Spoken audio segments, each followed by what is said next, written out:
पौड़ी 34।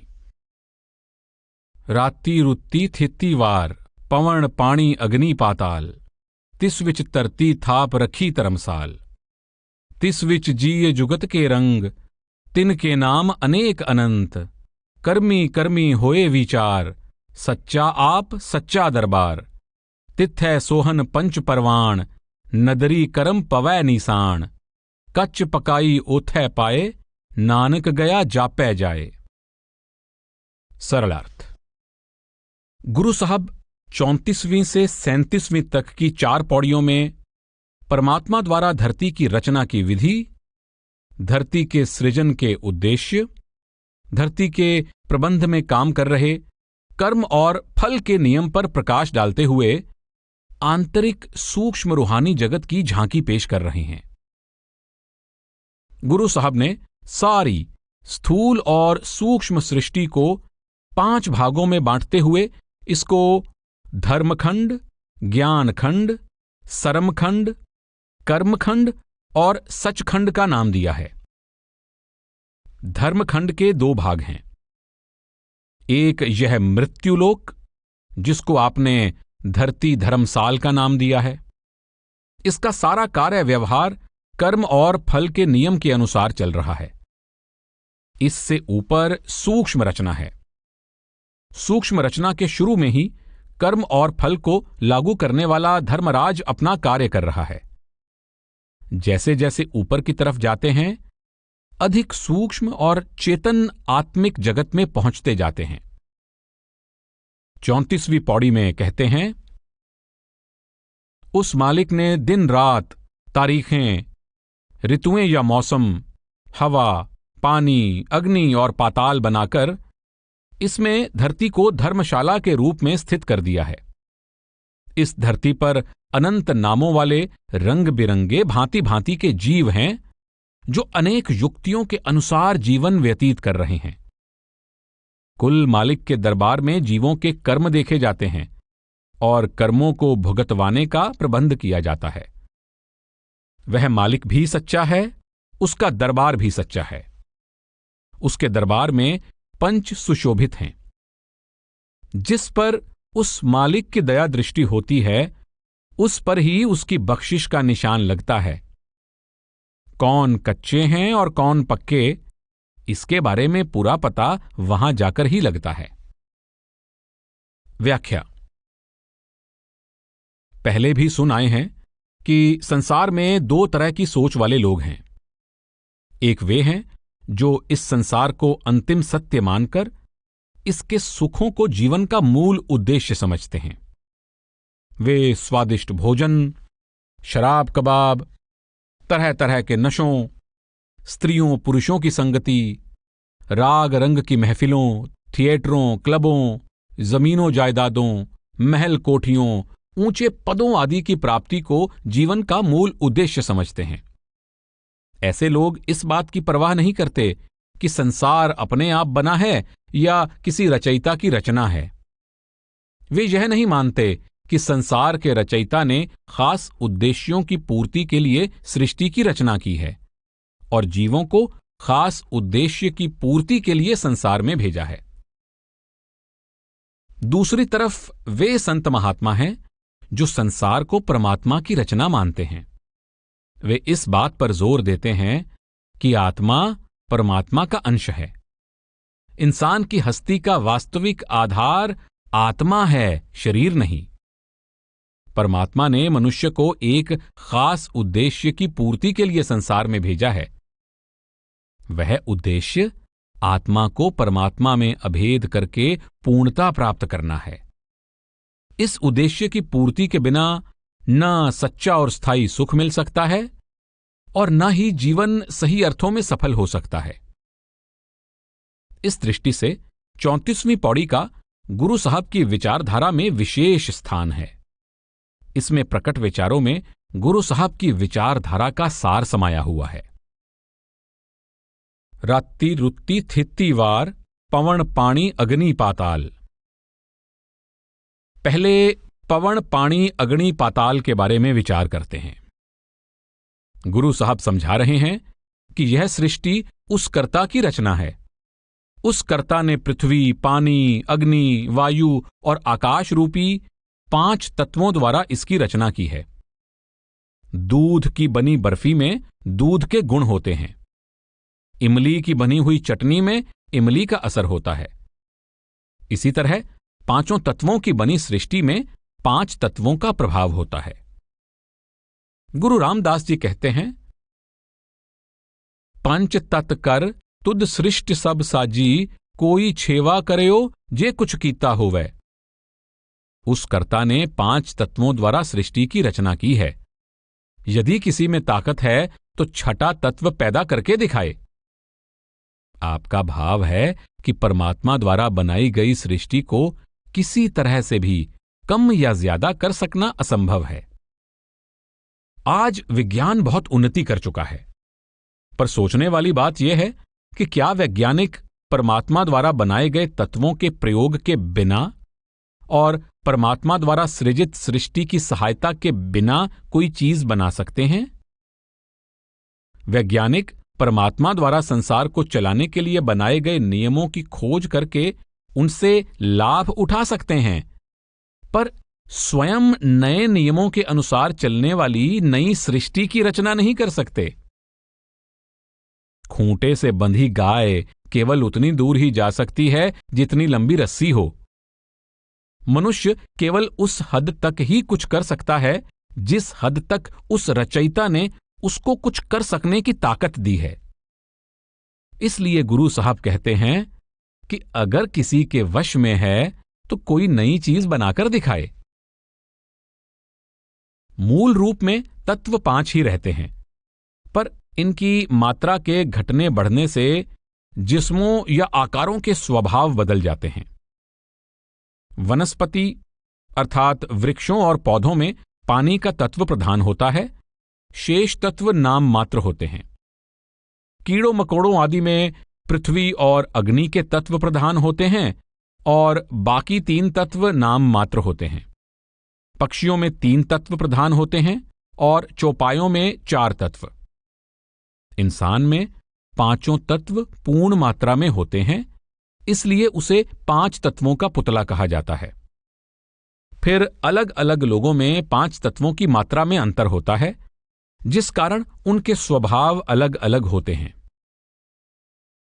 गुरु साहिबान के समझाने का भाव है कि जीवों के शरीरों सहित सृष्टि के सब आकार 5 तत्वों की रचना है और वे सभी इन तत्वों के प्रभाव के अधीन हैं।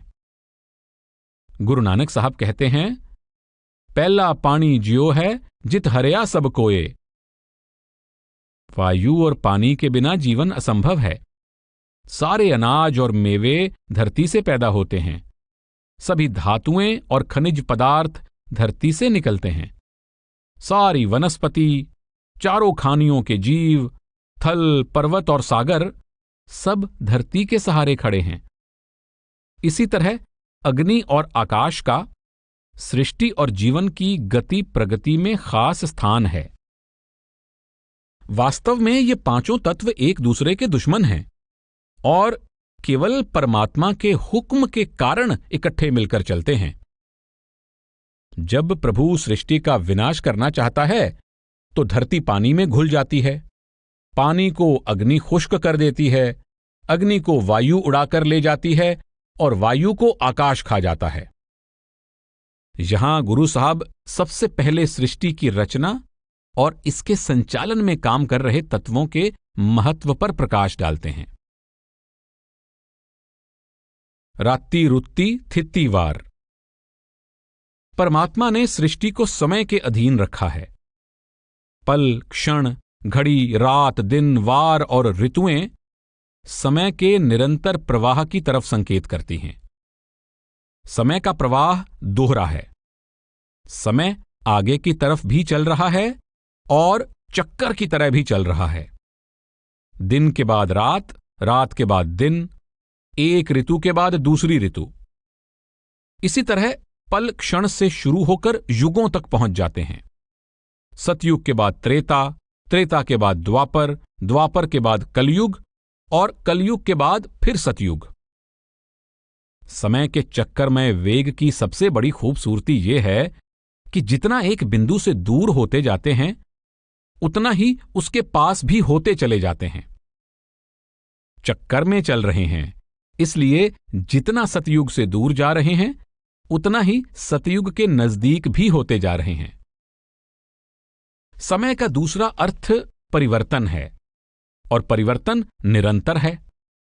दिन से रात की तरफ और रात से दिन की तरफ, जन्म से मृत्यु की तरफ और मृत्यु से जन्म की तरफ एक निरंतर प्रवाह चल रहा है। गुरु नानक साहब का वचन है, आज्ञा देखो डो जलै पाछे हरियो अंगूर।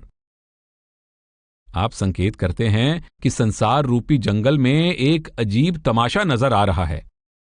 अगली तरफ जंगल को आग लगी हुई है और पिछली तरफ नई पनीरी उग रही है। आपका भाव है कि एक तरफ अनेक लोग मर रहे हैं और दूसरी तरफ अनेक लोग जन्म ले रहे हैं।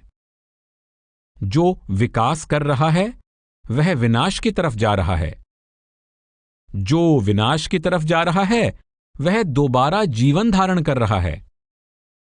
इस तरह जीवन और मृत्यु एक दूसरे के साथ इस तरह बंधे हुए हैं कि दोनों को अलग नहीं किया जा सकता। गुरु साहब सावधान कर रहे हैं कि संसार और जीवन पर परिवर्तन और विनाश का पहरा है। न तो संसार की कोई वस्तु स्थिर है और न ही मानव देह स्थिर है। जब तक जीवात्मा गति और प्रगति, परिवर्तन और विनाश के नियम को नहीं समझती, इसे संसार और जीवन की असलियत का ज्ञान नहीं हो सकता। परिवर्तन और विनाश के नियम को समझे बिना जीव न तो परिवर्तन रहित सत्य की प्राप्ति की जरूरत महसूस कर सकता है और न ही उस सत्य की प्राप्ति के लिए उद्यम कर सकता है। तिस विच तरती थाप रखी तरमसाल। यह धरती न तो अपने आप बनी है और न ही अपने आप चल रही है। धरती को सृष्टि के विशाल फैलाव में एक खास युक्ति के अनुसार और एक खास उद्देश्य की पूर्ति के लिए थाप्या या स्थापित किया गया है। पुराने समय में सराय या विश्राम घर को भी धर्मशाला कहते थे। धर्मस्थान को भी धर्मशाला कहा जाता था। भाई गुरदास जी लिखते हैं कि जहां भी गुरु नानक साहब जाते थे वहां नई धर्मशाला बन जाती थी। जिथे बाबा पैर तर पूजा आसन थापण सोआ, घर घर अंदर धर्मसाल होवै कीर्तन सदा विसोआ। गुरु नानक साहब ने सारी धरती को ही धर्म कमाने वाली धर्मशाला का नाम दिया है। सच्चा धर्म अंतर्मुखी है, बाहरमुखी नहीं। इसका संबंध आत्मा से है, शरीर से नहीं। आत्मा के अनेक धर्म नहीं हैं। आत्मा का एकमात्र धर्म परमात्मा का प्रेम है और इस धर्म का एकमात्र उद्देश्य परमात्मा के नाम द्वारा परमात्मा से मिलाप करना है। मंदिरों, मस्जिदों, गिरजाघरों आदि में जाना, जप तप, पूजा पाठ, पुण्यदान आदि अनेक प्रकार के बाहरमुखी कर्म अंतर्मुखी धर्म को प्रफुल्लित होने में सहायता देने के लिए हैं। गुरु गोविंद सिंह जी ने अनेक प्रकार के बाहरमुखी कर्मों का उल्लेख करने के बाद यह परिणाम निकाला है, साच कहो सुन लेओ सभै, जिन प्रेम कियो तिन ही प्रभ पायो। मन में प्रभु का प्रेम पैदा करने वाले कर्म धन्य हैं, पर केवल बाहरमुखी कर्म सच्चे अंतर्मुखी धर्म का स्थान नहीं ले सकते। गुरु रविदास जी की वाणी है, फल कारण फूली बन राये, फल लागा तब फूल बिलाए। ज्ञान कारण कर्म अभ्यास, ज्ञान पया तह कर्मै नास। कृत कारण दद मथै स्यान, जीवत मुकत सदा निर्बान। कह रविदास परम बैराग, हृदय राम की ना जपस अबाग। आप समझाते हैं कि फूल फल की खातिर होता है। जब फल लग जाता है तो फूल मुरझा जाता है। गृहिणी तब तक दूध मथती है जब तक मक्खन नहीं निकलता। इसी तरह हर प्रकार के शुभ कर्म परमार्थ की शुरुआत हैं। ये परमार्थ की पहली श्रेणी हैं। इनका वास्तविक उद्देश्य जीव की वृत्ति को स्वार्थी के बजाय परमार्थी बनाना है और प्रभु रूपी सत्य के निजी अनुभव की प्राप्ति में सहायता करना है। जब आत्मा नाम को पकड़कर नामी में समा जाती है तो इसे सत्य का निजी अनुभव हो जाता है। फिर यह हर तरह के कर्म से आजाद हो जाती है। कहें रविदास परम बैराग, हृदय राम की ना जपस अभाग। हृदय में राम नाम को धारण करना ही सच्चा प्रेम और सच्चा वैराग्य है और यही सच्ची मुक्ति, सच्चे निर्वाण और सच्चे ज्ञान की प्राप्ति का असली साधन है। गुरु अर्जुन साहब सुखमनी में कहते हैं, गुण गोबिंद नाम तुन बाणी, सिमरत शास्त्र वेद बखाणी। सगल मतांत केवल हर नाम, गोबिंद भगत कै मन बिसराम। आप इशारा कर रहे हैं कि सभी धर्मों और सभी धर्म ग्रंथों के उपदेश का सार लिव अंदर नाम की ध्वनि के साथ जोड़ना है। आप सुखमनी में ही कहते हैं, सर्ब धर्म में श्रेष्ठ धर्म, हर को नाम जप निर्मल करम। सगल उदम में उदम पला, हर का नाम जपो जिय सदा। सगल थान ते ओ उत्तम थान, नानक जय कट वसै हर नाम। आप समझाते हैं कि सब धर्मों से उत्तम धर्म और सब कर्मों से उत्तम कर्म नाम के साथ लिव जोड़ना है। सबसे निर्मल हृदय वह है जिसके अंदर परमात्मा का नाम समाया हुआ है। गुरु नानक साहब की वाणी है, गुरमुख तरती साचै साजी, तिस में ओपत खपत सोबाजी। धरती बनाए जाने का वास्तविक उद्देश्य गुरुमुख या भक्त पैदा करना है। आप दूसरे प्रसंग में कहते हैं, संत हेत प्रभ त्रिभवन धारे, आत्म चीने सो तत् विचारे। अर्थात उस प्रभु ने आत्मा की पहचान द्वारा परमात्मा की पहचान करने वाले साधु संतों गुरुमुखों के निर्माण के लिए त्रिलोकी की रचना की है। गुरु अर्जुन देव जी की वाणी है, हर सिमरन तारी सब तरना, सिमर सिमर हर कारण करना। हर सिमरन कियो सगल अकारा, हर सिमरन में है आप निरंकारा। आप कहते हैं कि प्रभु परमात्मा ने धरती की रचना इसलिए की है कि जीवात्मा परमात्मा के नाम के सुमिरन द्वारा परमात्मा में अभेद होकर पूर्ण पुरुष का पद प्राप्त कर ले। गुरु अर्जुन साहब की वाणी है, पई परापत मानुख दे हुरिया, गोबिंद मिलन की ए तेरी बरिया। अवर काज तिरै कितै न काम, मिल साध संगत भज केवल नाम। सरंजाम लाग पव जल तरन कै, जन्म वृथा जात रंग माया कै। आप उपदेश करते हैं कि परमात्मा द्वारा सौंपे गए मूल कार्य को त्याग कर मन मर्जी के अनेक कार्यों में व्यस्त रहना व्यर्थ है। बाबा फरीद कहते हैं, फरीदा चार गवाया हंड कै, चार गवाया सम। लेखा रब मंगेसिया, तू आहों केरे कम।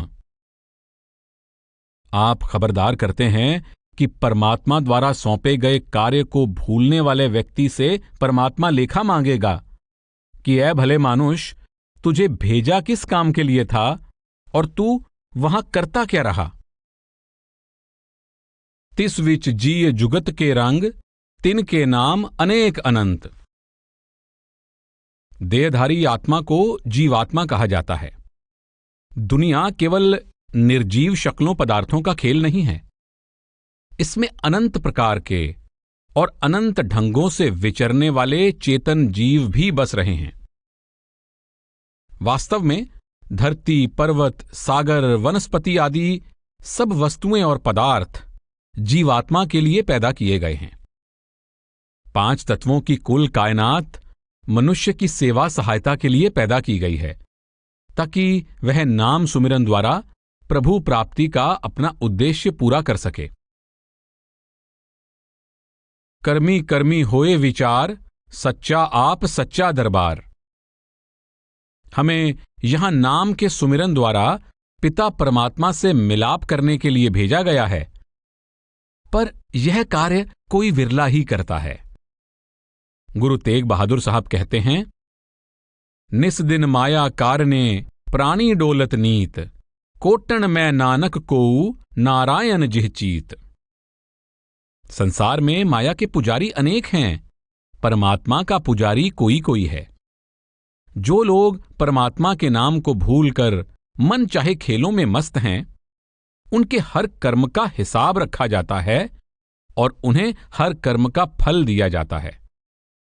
नाम की कमाई करने वाले के लिए धरती धर्मसाल है, मन मर्जी करने वालों के लिए यह कर्म भूमि या कर्मा संदड़ा खेत है, जिसमें आपे बीज आपे ही खाहो और नानक हुक्मी आवह जावहो का नियम लागू होता है। उस सच्चे दरबार में स्त्री पुरुष, जाति पाति, रंग रूप, कौम, मजहब, मुल्क, अमीर गरीब, विद्वता निरक्षरता आदि के आधार पर नहीं, कर्मों के आधार पर जीव की परख की जाती है। उस दरबार में सच्चा न्याय होता है। वहां कोई कटौती या बढ़ोतरी नहीं की जाती। ये समझना निपट अज्ञानता है कि हमें उस दरबार में केवल इसलिए बख्श दिया जाएगा क्योंकि हम किसी खास धर्म, जाति, संप्रदाय या मुल्क के रहने वाले हैं। ये समझना कि हमें दरगाह में इसलिए बख्श दिया जाएगा क्योंकि हमारा अपने समय के या पूर्व समय में हुए किसी संत महात्मा, गुरु, पीर, अवतार, पैगंबर आदि में विश्वास है, ये हमारे मन का धोखा है।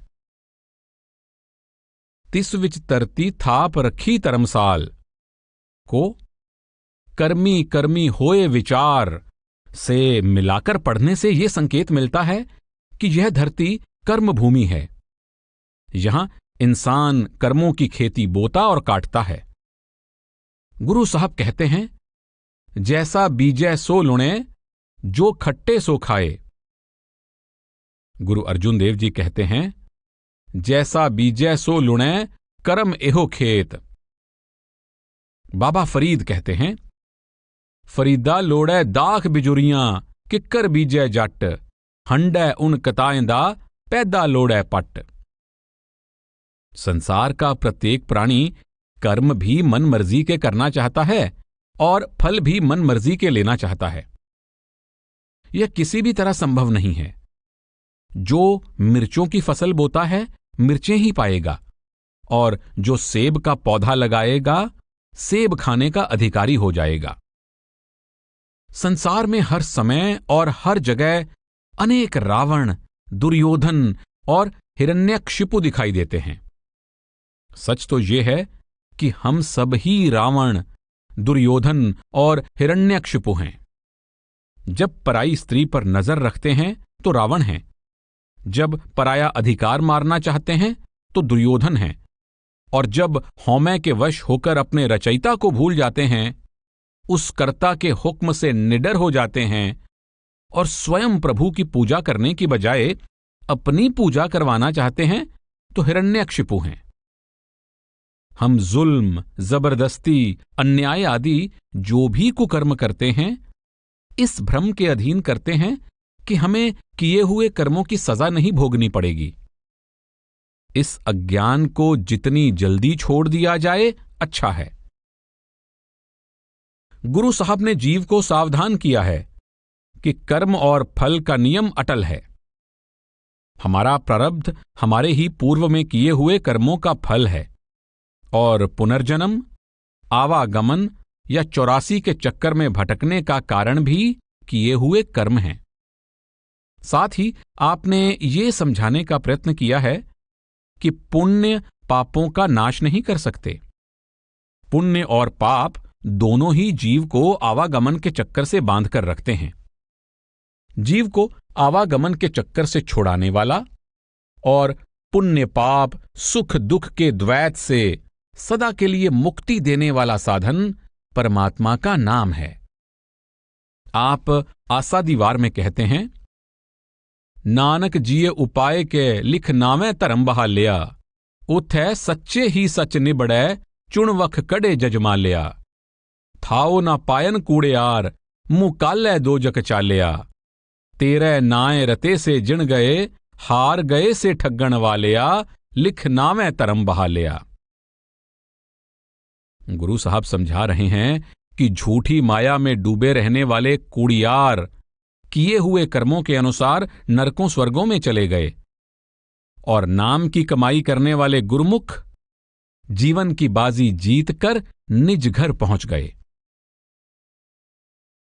तिथ्य सोहन पंच परवाण। उस सच्ची दरगाह में असली शोभा या मान बढ़ाई पंचों, गुरुमुखों और साधु संतों को मिलती है। पुण्य करने वाले पुण्यों का फल भोगने के लिए और पाप करने वाले पापों का फल भोगने के लिए आवागमन के चक्कर से बंधे रहते हैं, पर नाम के साथ लिव जोड़ने वाले गुरुमुख घर दर में पहुंचकर पिता परमात्मा से मिलाप कर लेते हैं। नदरी करम पवै निशान। इस पंक्ति का यह अर्थ किया जाता है कि कर्म का निशान उन पर ही लगता है जिन पर उस मालिक की दया दृष्टि होती है। हम सभी यही चाहते हैं कि गुरुमुख बनकर परमात्मा में अभेद हो जाएं, पर ऐसा कर सकना हमारे अपने हाथ में नहीं है। दातै दात रखी हथ अपने। वह परमात्मा गुरुमुख की पदवी उसे बख्शता है जिस पर वो स्वयं दया मेहर करता है।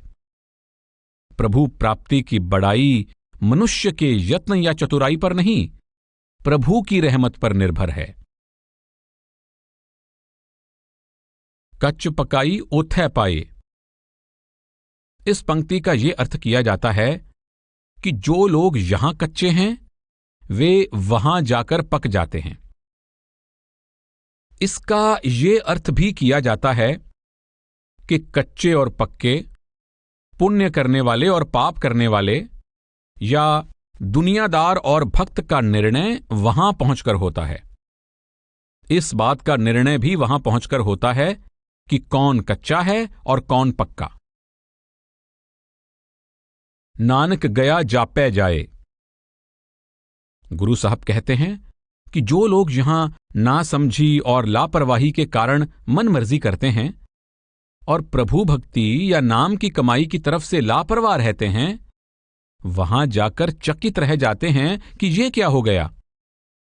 जब उनके सामने उनके कर्मों का लेखा रखा जाता है तो उनको खुद ही पता चल जाता है कि कर्म और फल का नियम कोरी कल्पना नहीं, एक ठोस हकीकत है।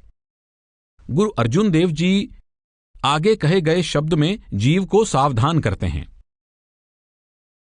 बिरखै हेठ सब जंत इकट्ठे, इक तत्ते इक बोलन मिठे।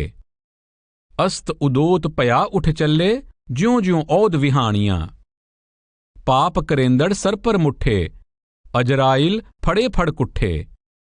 दोजक पाए सिरजन हारै, लेखा मंगै बाणियां। संग न कोई पय्या बेबा, माल जोबन तन छोड़ वंजेसा। करण करीम ना जातो करता, तिल पीड़े ज्यों कहानियां।